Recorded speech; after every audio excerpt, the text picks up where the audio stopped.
आणि बोगस डॉक्टरांना चाप लावण्यासाठी महत्त्वाचा निर्णय घेण्यात आलेला आहे। नोंदणीकृत डॉक्टरांना परिषदेकडून फ्लॅग कार्ड प्रदान करण्यास सुरुवात झाली आहे। महाराष्ट्र काउन्सिल ऑफ इंडियन मेडिसिनने हा महत्त्वाचा निर्णय घेतलाय। दवाखान्याच्या नामफलकावर किंवा फ्लॅग कार्ड लावण्याच्या सूचना सुद्धा करण्यात आलेल्या आहेत।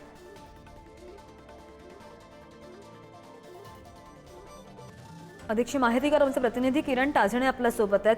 किरण, बोगस डॉक्टरांना चाप लावण्यासाठी महत्त्वाचा निर्णय घेण्यात आलेला आहे। या अगोदर सुद्धा एक माहिती अशी आली होती की QR कोड लावले जातील, त्या QR कोड स्कॅन करून त्याची डॉक्टरांची सगळी माहिती रुग्णांना कळेल। आणि आता या काउन्सिलने महत्त्वाचा निर्णय घेतलेला आहे। काय नेमक्या सूचना केलेल्या आहेत?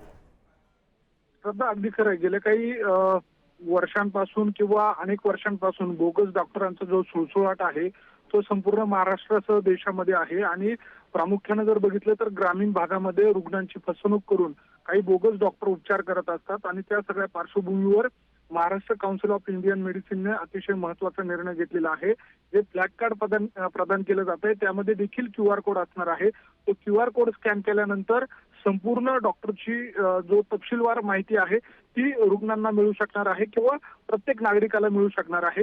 महत्त्वाची बाब म्हणजे हे फ्लॅग कार्ड दवाखान्याच्या नामफलकावर किंवा त्याच्या बाजूला असलेल्या जागी ठळकपणे दिसेल अशा स्वरूपामध्ये तो फ्लॅग कार्ड लावणं बंधनकारक केलेलं आहे, जेणेकरून बोगस डॉक्टरांना चाप बसेल अशा स्वरूपाची आशा महाराष्ट्र काउन्सिल ऑफ इंडियन मेडिसिनने व्यक्त केलेली आहे।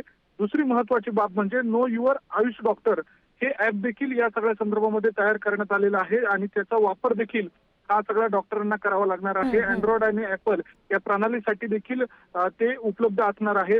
त्यामुळे एकूणच महाराष्ट्रासह देशामध्ये जे बोगस डॉक्टर आहेत त्यांना चाप बसवण्यासाठी महाराष्ट्र काउन्सिल ऑफ इंडियन मेडिसिनने अतिशय महत्त्वाचं पाऊल उचललंय। किरण, निर्णय तर घेतलाय, मात्र अंमलबजावणी कधीपासून होणार आहे याची?